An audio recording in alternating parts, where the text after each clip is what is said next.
Assalamu alaikum wa rahmatullahi wa barakatuh. Chers frères et sœurs, que la paix, la miséricorde et les bénédictions d'Allah soient sur vous. Dans cette vidéo, nous allons voir que le prophète a dit que c'est la quantité de Coran que vous devriez lire pendant le Ramadan. Le mois de Ramadan approche, un moment où les âmes se réveillent, où les cœurs se purifient et où les âmes cherchent à se rapprocher de leur Créateur. C'est le mois du jeûne, du pardon, mais surtout du Coran. Le prophète Muhammad, paix et bénédiction sur lui, nous a enseigné la valeur de ce livre, non seulement en tant que guide, mais comme une lumière pour l'âme. Alors, combien de Corans devrions-nous lire durant ce mois béni? Plus encore, comment devrions-nous le lire pour qu'il transforme nos cœurs et illumine nos vies? Ce voyage commence ici avec une question, une réflexion et une invitation à renouer avec la parole d'Allah. N'oubliez surtout pas de vous abonner, liker et de partager cette vidéo. Sur cela, commençons par Section 1. L'appel du Ramadan. La brise du Ramadan souffle à l'horizon, portant avec elle un appel silencieux. Un appel à se rapprocher, à s'élever, à retrouver l'essence de notre âme.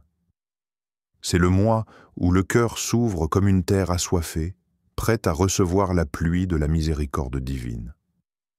Le Ramadan n'est pas simplement un mois inscrit dans le calendrier islamique.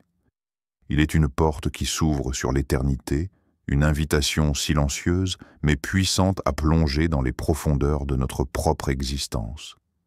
À chaque coucher du soleil, un voile se lève. Chaque nuit, un secret divin descend du ciel, enveloppant ceux qui tendent leurs mains vers leur Seigneur. C'est un appel discret, mais il résonne en chacun de nous, dans les replis les plus cachés de notre âme. Le prophète Muhammad, paix et bénédiction sur lui, nous a enseigné que ce mois béni est un cadeau, un moment où chaque souffle, chaque prière, chaque mot récité du Coran se multiplie en bénédiction. Mais alors, combien devrions-nous lire du Coran durant ce mois sacré? Le mois de Ramadan au cours duquel le Coran a été descendu comme guide pour les gens, est preuve claire de la bonne direction et du discernement. Sourate Al-Baqarah 285. Le Coran a été révélé en ce mois, un mois où chaque lettre récitée brille comme une étoile dans le ciel de l'au-delà. Mais est-ce seulement une question de quantité? Ou y a-t-il quelque chose de plus profond, quelque chose qui touche l'âme? Il ne s'agit pas seulement de parcourir les pages du Coran avec nos yeux, mais de les laisser traverser notre cœur, s'inscrire dans notre essence, transformer notre être. Chaque verset est un souffle divin, une lumière destinée à dissiper l'obscurité de nos vies. À quoi sert-il de réciter sans comprendre, de lire sans réfléchir, d'enchaîner les pages sans qu'elles ne résonnent en nous? Ramadan est un dialogue entre l'homme et son Créateur, entre le cœur et la parole divine. C'est un moment où les récits coraniques ne sont plus de simples mots, mais deviennent des miroirs où l'on contemple son propre reflet. Qui êtes-vous face aux enseignements du Coran? Comment répondez-vous à son appel silencieux?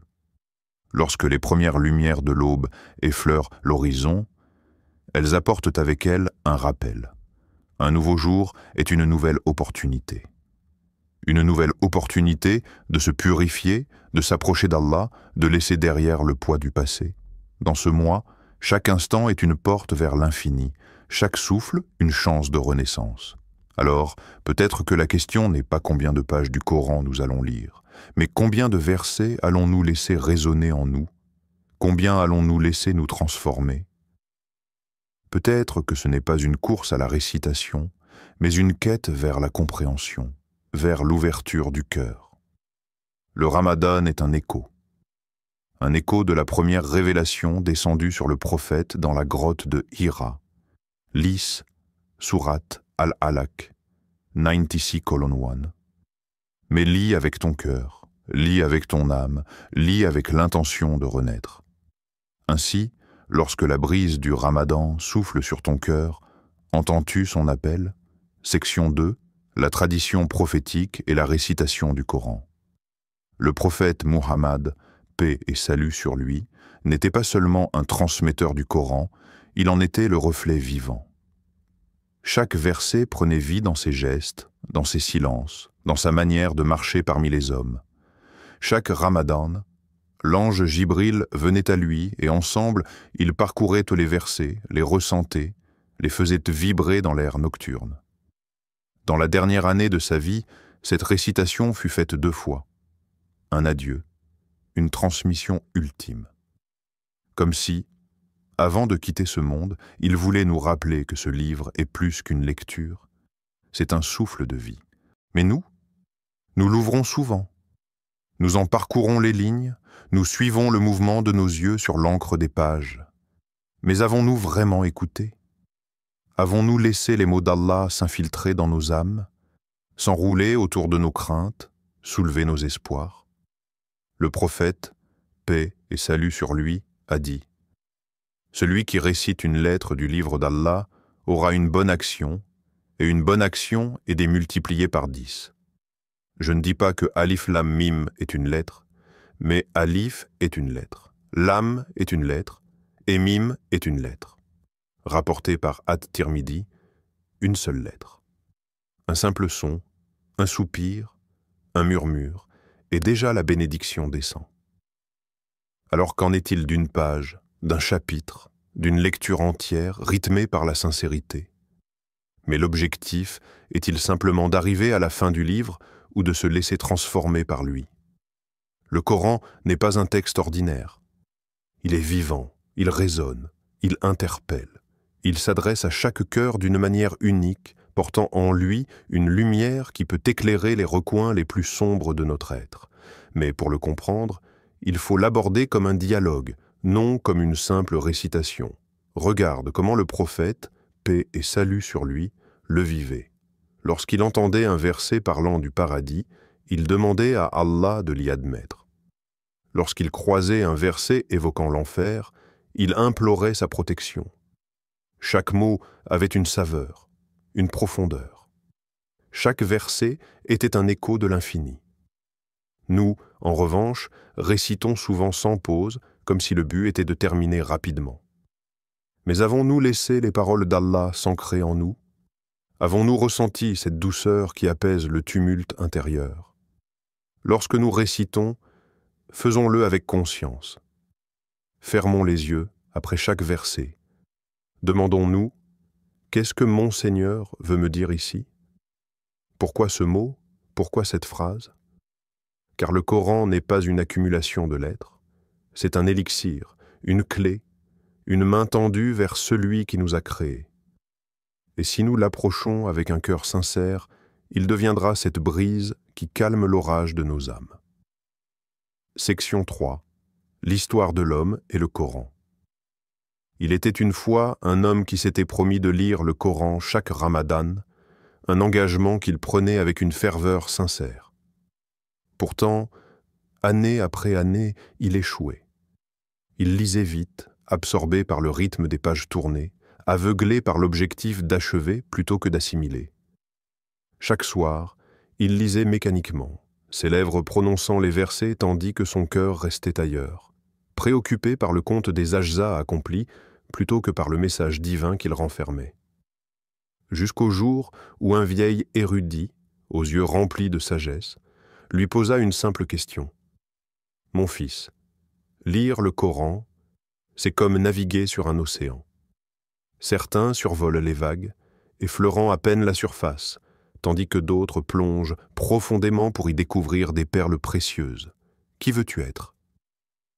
Cette question, bien qu'innocente en apparence, s'enfonça comme une flèche dans son âme. Il resta silencieux, perturbé par la vérité qu'elle révélait. Depuis tant d'années, il avait lu le livre sans jamais l'écouter réellement. Il connaissait les mots, mais les mots ne le connaissaient pas. Il récitait, mais ne se laissait pas transformer.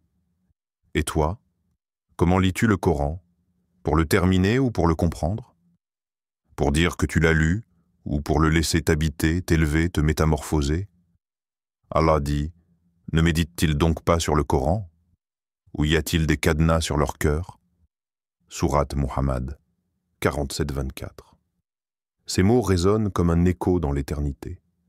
Chaque verset est une clé, chaque mot une lumière. Le Coran n'est pas une simple récitation, il est une révélation vivante, un dialogue entre le Créateur et ses créatures. Il est une porte vers l'invisible, une source dont l'eau ne tarit jamais. Mais pour celui qui le lit sans réflexion, il reste une mer silencieuse dont les trésors sont inaccessibles.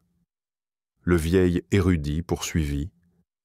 Imagine que tu sois devant une lettre envoyée par un être cher, une lettre dont chaque phrase contient un message qui pourrait changer ta vie. La lirais-tu distraitement? Ou t'arrêterais-tu sur chaque mot, cherchant à en saisir le sens profond? Allah s'adresse à toi à travers ces versets. Il t'invite à écouter, à ressentir, à comprendre. L'homme sentit un frisson lui parcourir l'échine. Jamais il n'avait pensé au Coran de cette manière. Il avait toujours cru que son devoir se limitait à la récitation, sans jamais se demander si son cœur s'ouvrait véritablement à ces paroles divines. Il comprit alors que la beauté du Coran ne résidait pas uniquement dans sa mélodie, mais dans la manière dont il résonnait en lui, dans les changements subtils qu'il opérait dans son âme. Il se souvint d'une nuit où il avait lu machinalement la sourate Yassine, croyant accomplir une bonne action. Mais cette nuit-là, un verset l'avait frappé plus que les autres. Il ne t'a été révélé qu'un rappel pour celui qui craint Allah. Sourate Taha 23. Un rappel. Pas une lecture passive, pas une récitation aveugle. Un rappel pour celui qui a un cœur vivant, pour celui qui cherche sincèrement. Il comprit alors que la clé n'était pas seulement de lire, mais d'écouter, d'accueillir chaque verset comme une graine déposée dans son âme. Le Coran ne transforme que ceux qui s'y exposent avec humilité, ceux qui acceptent d'être remués, bouleversés, ébranlés dans leur certitude. Cette prise de conscience changea sa relation avec le livre. Désormais, il n'ouvrait plus le Coran comme un texte à parcourir, mais comme un miroir dans lequel il pouvait voir son âme. Chaque verset devenait un éclat de lumière éclairant un pan de son existence, lui révélant ses erreurs, ses espoirs, ses vérités les plus enfouies. Il n'était plus simplement un lecteur, mais un voyageur sur l'océan des paroles divines. Il ralentit. Il s'arrêta sur les mots. Il laissa les versets s'imprégner en lui. Il ne se souciait plus du nombre de pages lues, mais du nombre de fois où son cœur avait tressailli, où son âme avait reconnu en ces paroles un écho de sa propre quête. Et toi, où en es-tu avec le Coran? Es-tu un passant sur ses rives, ou es-tu prêt à plonger pour y découvrir les perles cachées? Lis-tu avec tes yeux, ou lis-tu avec ton cœur? Chaque verset est une porte. Oseras-tu l'ouvrir? Section 4. Trouver son propre rythme. La question revient chaque année avec la même intensité. Combien de pages du Coran devrions-nous lire pendant le Ramadan? Certains se fixent l'objectif de terminer le livre saint en 3 jours, d'autres en 7, d'autres en 1 mois. Ce débat, bien que légitime, nous amène parfois à oublier l'essentiel. Ce n'est pas seulement le nombre de pages tournées qui importe, mais les cœurs retournés. Pas seulement les mots récités, mais les âmes transformées. Ibn Abbas, ce compagnon dont la compréhension du Coran était profonde et éclairée, a dit « Mieux vaut réciter une seule sourate avec méditation et réflexion que réciter tout le Coran sans y prêter attention. Ces paroles sont comme une boussole qui réoriente notre voyage spirituel. Elles nous rappellent que la qualité prime toujours sur la quantité. Dans une époque où la rapidité est glorifiée, où l'efficacité est mesurée en chiffres, le Coran nous invite à ralentir. Il nous invite à lire, non pour accumuler des pages, mais pour nous laisser traverser par chaque verset, pour qu'il trouve une résonance dans notre être. Ramadan est une rencontre avec le Coran. Mais quelle est la nature de cette rencontre?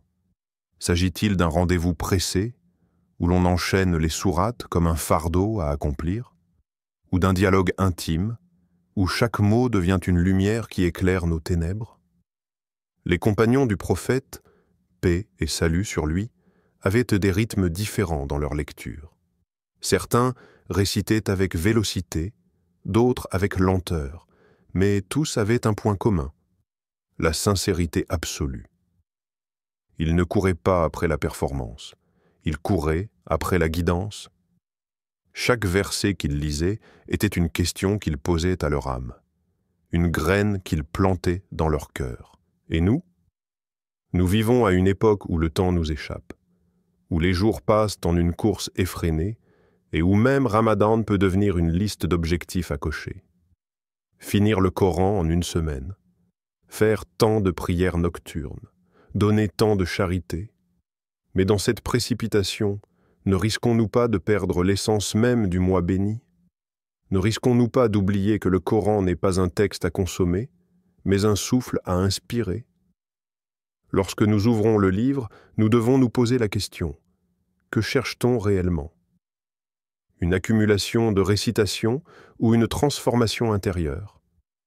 Un exploit spirituel ou une connexion sincère avec notre Créateur? Le prophète, paix et salut sur lui, lui-même nous a montré que l'important n'est pas d'achever le Coran en un temps record, mais d'en goûter chaque verset. Il veillait parfois toute une nuit sur une seule aya, la répétant encore et encore, jusqu'à ce qu'elle prenne vie en lui. Cette manière de lire le Coran est un rappel puissant. L'objectif n'est pas d'avancer rapidement, mais d'être touché profondément. Ramadan est une opportunité. Non pas pour réciter plus, mais pour comprendre mieux. Non pas pour accumuler des mérites mécaniques, mais pour s'arrêter sur les paroles divines et les laisser façonner notre être.